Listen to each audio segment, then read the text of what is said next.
Praise the lord. నేటి వాగ్దానము. దేవుని మాటలన్నీయు పుటము పెట్టబడిన ఆయనను ఆశ్రయించు వారికి ఆయన కేడము. సామెతల గ్రంథము 30వ అధ్యాయము 5వ వచనము. నీ మాట మిక్కిలి స్వచ్ఛమైనది, అది నీ సేవకునికి ప్రియమైనది.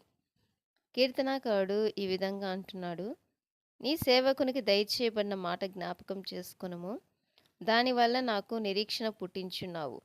దేవుని వాక్యము మనకు నిరీక్షణ కలిగించేది. తెల్లవారకు మునిపే మొరపెట్టి తిని నీ మాటల మీద నేను ఆశ పెట్టుకుని ఉన్నాను. ఎందుకంటే ఆయన మాట ఇచ్చి దాన్ని స్థాపించే దేవుడు.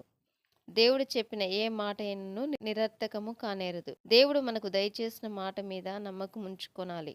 ఆయన వాక్యము చాలా ప్రశస్తమైనది, విలువగలది. యెహోవా మాటలు పవిత్రమైనవి, అవి మట్టి మూసలో 7 మారులు కరిగి ఊదిన వెండి అంత పవిత్రములు.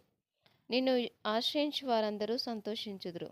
నీవే వారిని కాపాడుదువు గనుక వారు నిత్యము ఆనందధ్వని చేదురు. యెహోవా నీతిమంతులను ఆశీర్వదించు వాడవు నీవే.